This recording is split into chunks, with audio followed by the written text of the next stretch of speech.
Continuamos con esta consideración del texto La ciencia como vocación, eh, escrito por Max Weber a raíz de una conferencia dictada en Múnich en el año 1919. Y ahora quisiera pasar a un tema que ya tocamos brevemente en la sesión anterior.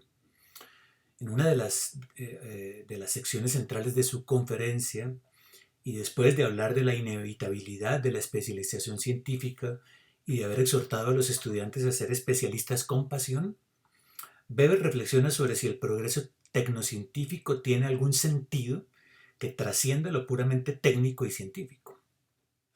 Es decir, si el desarrollo de la ciencia y la técnica tienen algún sentido para la vida. Una pregunta claramente nietzscheana y que sin duda podía sonar muy extraña a los oídos de un científico profesional, pero que era precisamente el tipo de pregunta que los estudiantes de Múnich deseaban escuchar. La pregunta debe entenderse del siguiente modo. ¿Qué sentido tiene la ciencia una vez que la racionalización ha desterrado todo sentido último de la vida pública en las sociedades modernas? Y la respuesta será tan desilusionante como las que ya vimos antes. La ciencia no tiene ningún sentido en sí misma porque, al igual que la política, es una actividad incapaz de crear valores. Es decir, no puede responder a las preguntas últimas de la existencia humana. No puede decirnos cómo debemos vivir. Weber recuerda primero que la intelectualización, estoy citando, la intelectualización y racionalización crecientes no significan un creciente conocimiento general de las condiciones generales de nuestra vida. Fin de cita, página 200. Es decir, que la ciencia no es un conocimiento de la totalidad, como decía Hegel y como decía también Marx. Todo lo contrario es el caso. Entre más progresan la ciencia y la técnica, entre más se profundiza la especialización del conocimiento, menos sabemos sobre las condiciones generales de nuestra existencia. Lo único que sabemos es que si queremos alcanzar ciertos fines técnica y científicamente establecidos, necesitamos calcular con precisión cuáles son los medios requeridos para alcanzarlos. Nada más, no podemos saber nada más. Si esos fines tienen un sentido más allá de su consecución técnica y científica, no podemos saberlo científicamente. Como puede verse, Weber se está desmarcando del cientificismo y del positivismo del siglo XIX, es decir, aquellas ideologías que proclamaban que el desarrollo científico técnico en sí mismo generaría un progreso moral de la sociedad y una elevación de la dignidad humana. Pero también se está distanciando de las pretensiones hegelianas de un conocimiento de la totalidad. Este es el gran problema de la ideología del progreso, pensaba Weber, el creer que la ciencia se hallaba en una especie de punto cero deslindada de la vida concreta de los hombres. Y es precisamente por eso que la ciencia no puede ya responder a los interrogantes profundos de la vida, porque la ciencia misma es producto de un proceso de racionalización. Cito, las construcciones intelectuales de la ciencia son hoy para los jóvenes un reino ultraterreno de artificiosas abstracciones que tratan de aferrar en sus pálidas manos la sangre y la savia de la vida real sin conseguirlo jamás. Fin de cita, página 202. Y luego agrega, cito, ¿quién cree todavía hoy que los conocimientos astronómicos, físicos o químicos pueden enseñarnos algo sobre el sentido del mundo? Página 206. Max Weber no lo cree, pues justo la racionalidad de la ciencia ha destruido la idea de que el mundo tenga algún sentido oculto que no pueda ser descubierto científicamente. Sí, esas eran las pretensiones del positivismo, recuerden. Justo la ciencia ha declarado que cualquier sentido del mundo que no se acoge a la racionalidad científica no es más que una ilusión. El resultado, cito, la sangre y la savia de la vida social, como dice Weber, esto es el universo del sentido, de los valores que presiden las decisiones de los hombres, quedan por fuera de la ciencia. Esta ya no puede decirle a nadie lo que se requiere para ser feliz. Cito, pues tras la aniquiladora crítica nietzscheana de aquellos últimos hombres que habían encontrado la felicidad, puedo dejar de lado el ingenuo optimismo que festejaba en la ciencia, es decir, en la técnica científicamente fundamentada, el camino hacia la felicidad. Fin de cita, página 207, y aquí está haciendo breve referencia a Nietzsche, al Zaratustra de Nietzsche, y luego hace referencia a Tolstoy, es decir, pasa del Zaratustra a Tolstoy y añade, cito, la respuesta más simple es la que Tolstoy ha dado con las siguientes palabras. La ciencia carece de sentido, puesto que no tiene respuesta para las únicas cuestiones que nos importan, las de qué debemos hacer y cómo debemos vivir. Fin de cita, página 207. La ciencia no puede por sí misma, por ejemplo, responder a la pregunta por la muerte. Cito,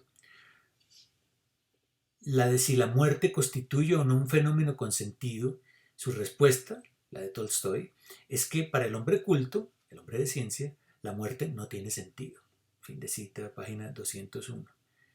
Mientras que en las culturas premodernas la muerte constituía un acontecimiento decisivo, el que orientaba el sentido de los actos de conocimiento, en la modernidad, por el contrario, la ciencia ya no tiene nada que decir en torno a la muerte.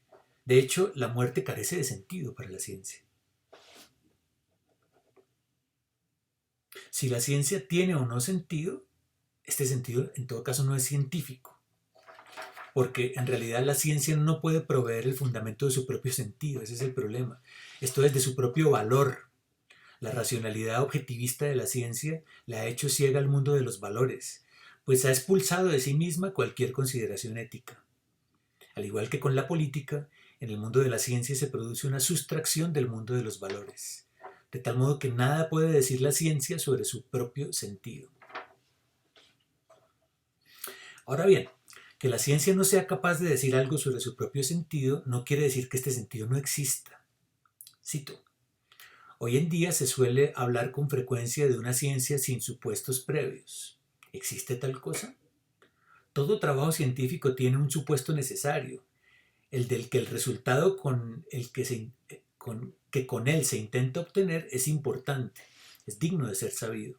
Este supuesto no es en sí mismo científicamente demostrable, así como tampoco puede demostrarse que sea digno de existir el mundo que tales leyes describen, que ese mundo tenga un sentido y que tenga sentido vivir en él. Fin de cita. Todo médico, por ejemplo, presupone que preservar la vida de un paciente y evitar su sufrimiento y el de su familia es algo bueno. Es un objetivo digno de ser alcanzado. Y sin embargo, la medicina misma no tiene respuesta a la pregunta de si la vida es digna de ser vivida o cuándo lo deja de ser. Esa respuesta no la tiene la medicina en tanto que ciencia. ¿De dónde saca entonces el médico el sentido de su labor como médico? Si la medicina misma nada le dice sobre ese sentido, pues ¿de dónde le viene? Weber, que conocía muy bien los debates en torno a las Geisteswissenschaften, las ciencias de la cultura, responderá, esos valores que sirven de presupuesto a la ciencia no pertenecen a la ciencia, sino que se hallan anclados en el mundo de la vida, en la Lebenswelt, en el horizonte cultural en el cual se halla inmerso el investigador en tanto que persona. De él no puede sustraerse como individuo, aunque pueda y deba hacerlo como científico. Otra vez, función y persona, lo que decíamos antes. Sin embargo, y en contra de lo afirmado por algunos de los filósofos de la cultura, como Dilthey y Rickert, no existe ya un único sistema de valores en las sociedades donde se ha producido la racionalización. Dice Weber, el efecto de esta, recordemos, es el desmontaje de la metafísica, de la posibilidad de recurrir a un sentido último reconocido por todos los miembros de la sociedad. Lo que queda en la cultura son las ruinas de la vieja metafísica, sus fragmentos, que ya no pueden ser recompuestos como una totalidad. Volvemos a la misma idea, la pérdida del sentido de totalidad en las sociedades modernas. Cito, esa defensa es ya absurda en principio porque los distintos sistemas de valores existentes libran entre sí una batalla sin solución posible. Fin de cita, páginas 215 y 216. ¿Qué significa esto? Pues que debemos necesariamente pagar el precio de la modernidad, pagar el precio de ser modernos. Y este precio es la imposibilidad de recurrir a un fundamento último, socialmente reconocido por todos, que legitime el sentido de nuestras decisiones éticas y políticas. Lo que tenemos es una multiplicidad de valores ancladas en el sentido común, pero que son valores antagónicos entre sí. Este es el resultado trágico de la ruptura que generó la modernidad con el sentido vigente en las sociedades tradicionales, con las cosmovisiones tradicionales, donde sí imperaba un sentido de totalidad. Los valores propios de estas sociedades tradicionales no es que se hayan quedado atrás, sino que coexisten en batalla permanente con los valores que la modernidad arrastra consigo. Hay valores progresistas y hay valores tradicionales que se instalan en el mundo de la vida, pero carecemos de algún árbitro que nos permita decidir cuál de estos valores deberíamos adoptar. La ciencia, como se dijo, ya no puede cumplir este papel. Es aquí que surge la noción weberiana del politeísmo de los valores, que caracteriza a las sociedades modernas o en proceso de modernización y que constituye el sentido trágico de esta racionalización. La muerte de Dios, del único Dios, trae como consecuencia el retorno del politeísmo. Cito: sucede, aunque en otro sentido, lo mismo que sucedía en el mundo antiguo cuando éste no se había liberado aún de sus dioses y demonios. Así como los helenos ofrecían sacrificios primero a Afrodita, después a Apolo y sobre todo a los dioses de la propia ciudad, así también sucede hoy, dice Weber en la página 217. Es decir, que ante la ausencia de un único Dios válido para todos, ante la desaparición de la metafísica, ante el desvanecimiento del sentido de totalidad, lo único que nos queda es la libertad de elegir qué Dios adorar. Cito: según la postura básica de cada cual, uno de esos principios resultará divino y el otro diabólico. Y es cada individuo el que tendrá que decidir quién es para él Dios y quién el demonio. Fin de cita, página 217. Y más adelante agrega, cito: los numerosos dioses antiguos, desmitificados y convertidos en poderes impersonales, salen de sus tumbas, quieren dominar nuestras vidas y recomienzan entre ellos la eterna lucha. Fin de cita, página 218. Bien, a mí me parece claro que con estas ideas Weber se precipita en un decisionismo ético de corte individual. Es decir, como piensa que la ciencia y la política ya no están en la capacidad de crear valores, termina como Nietzsche creyendo en la personalidad tanto del político como del científico. Es decir, en las decisiones, no solo personales a nivel de qué valores escoger, sino en la fuerza de la personalidad creadora del político y del científico. Desemboca, por tanto, en la idea romántica del individuo soberano, sea del político que se acoge a una ética de la responsabilidad, o sea, del científico que tiene la dignidad de no sucumbir frente a la tentación de convertir la ciencia en un medio para difundir sus propias ideas personales, ¿no? De convertirse en un caudillo, mejor dicho. Ceder a esto, piensa Weber, es propio de una personalidad débil, pues la debilidad es la incapacidad para mirar de frente el rostro severo del destino de nuestro tiempo. Dice en la página 218. Con lo cual llegamos en la parte final de la conferencia a uno de los conceptos centrales del pensamiento de Max Weber, que es la idea de la neutralidad valorativa, de la Wertfreiheit, la neutralidad valorativa de la ciencia. La pregunta que lanza el auditorio es la siguiente: ¿qué debemos hacer entonces, o qué debe hacer entonces un científico con vocación en virtud del politeísmo de los valores que se ha instalado como consecuencia del proceso de racionalización en las sociedades modernas? ¿Qué significa precisamente abrazar la ciencia como vocación? Y su respuesta es la siguiente: debe aferrarse a la neutralidad valorativa de la ciencia. Bueno, ¿qué significa esto? Esto quiere decir que ya no es posible, como decimos, invocar razones científicas para justificar posiciones de valor, y que el científico entonces debe salvaguardar su integridad intelectual y su autonomía frente a los demonios que luchan en el mundo de la vida por instrumentalizar la investigación y colocarla al servicio del mercado o de la política. Debe, por tanto, el científico distinguir entre un juicio de hecho y un juicio de valor, y limitarse, cuando habla como científico, a evitar el segundo, es decir, a evitar los juicios de valor. Eso es lo que debiera ser un intelectual responsable. Esto quiere decir, básicamente, que un profesor, un científico, un intelectual no puede presentar en público sus convicciones personales como si fueran proposiciones científicamente validadas, ni en materia ética ni en materia política. Esto equivaldría, dice Weber, a la deshonestidad intelectual.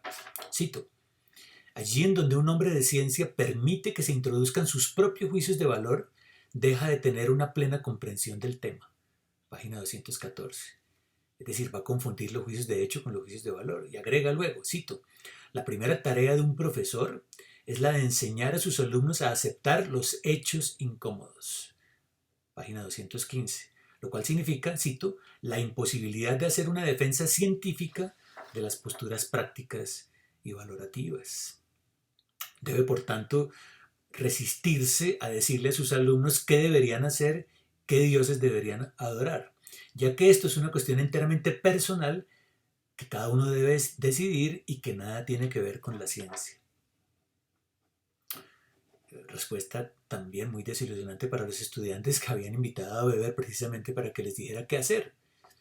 Y él les responde: muchachos, no me pregunten qué hacer, porque yo, en tanto que hablo aquí en la cátedra como sociólogo, no les puedo decir qué hacer. Dice Weber: mis queridos estudiantes, ustedes acuden a nosotros demandándonos cualidades de caudillo sin pensar antes que el 90% de los profesores ni pretenden ni pueden pretender ser caudillos. Fin de cita, página 220. Es decir, que es necesario distinguir entre un científico, un maestro, un profesor, porque a diferencia del caudillo, el maestro, el profesor, se limita a describir el mundo, no a interpretarlo valorativamente. Es decir, no a emitir juicios de valor sobre el mundo. Lo que distingue a un sabio no es las cualidades que tiene para resolver problemas prácticos, como los que se requieren en el mundo de la política, por ejemplo, sino para resolver los problemas definidos por su especialidad en tanto que científico, que son problemas técnicos en realidad, problemas especialistas. Cito: y si un sabio se siente llamado a intervenir en los conflictos existentes entre las distintas concepciones del mundo y las distintas opiniones, que lo haga en la plaza pública, en donde discurre la vida, en la prensa, en reuniones, en asociaciones o en donde quiera, pero no en las aulas. Dice Weber con énfasis en la página 221. El profesor debe abstenerse entonces de hablar sobre cosas de política, sobre la cotidianidad del mundo, cuando es profesor, es decir, cuando está hablando como profesor. Y debe abstenerse sobre todo de hablar como profesor de opiniones que pretendan formar formar ideológicamente a los estudiantes. Es decir, que el profesor no puede transmitir ideología política en la cátedra. Debe limitarse a hablar de lo que sabe como profesor, a los asuntos pertinentes únicamente a su área de especialización o de investigación. ¿Sí? Lo cual significa, diría Weber, que la democracia está bien en política, pero no en ciencia. Cito: la democracia está bien dentro de su propio ámbito, pero la educación científica, que por tradición hemos de procurar en las universidades alemanas, es una cuestión de aristocracia espiritual y sobre esto no cabe engañarse. Fin de cita, página 189. Queda claro entonces, con su postulado de la neutralidad valorativa, Weber asume una posición contradictoria con sus propias tesis de que es necesario enseñar a los estudiantes a mirar de frente el rostro severo del destino de nuestro tiempo, como dijimos. ¿Y cuál es ese destino? Pues precisamente que, muerto ya Dios e instalada la irracionalidad ética del mundo, es decir, instalada la separación entre el ser y el deber ser, entre el objeto y el objeto, es necesario decidir, tomar partido, asumir posición en esta guerra de valores propia de la modernidad. Lo cual significa que tampoco la ciencia puede sustraerse a la actitud partisana que exige la modernidad. Esto lo comprendería muy bien Horkheimer en su famoso texto Teoría tradicional y teoría crítica, que estudiaremos la sección siguiente. A pesar de la profundidad de sus análisis, Weber es todavía un teórico tradicional, como diría Horkheimer, un aristócrata del espíritu, al igual que lo fue Nietzsche. El intelectual verdaderamente responsable es aquel que comprende el carácter partisano de la ciencia. Responsable pues porque se hace cargo de las consecuencias de la modernidad, ¿no? Es el que hace la pregunta crítica. ¿Qué es realmente lo que hacemos cuando lo hacemos? Es verdad que tal responsabilidad implica reconocer que la ciencia no puede ser el instrumento dador de sentido a la vida y a la política, eso es verdad. Pero también implica reconocer que la ciencia como tal forma parte integral del antagonismo de los valores y que el científico debe tomar partido, ¿sí? Como diría Orlando Falsborda muchísimas décadas después. Es decir, el científico, el investigador, el intelectual no puede ser neutro, porque la neutralidad es ya una toma de posición, como lo vería luego Bourdieu. Aunque la ciencia no pueda justificar científicamente ningún ideal de actuación, debe reconocer cuáles son los presupuestos éticos y políticos que subyacen a toda investigación.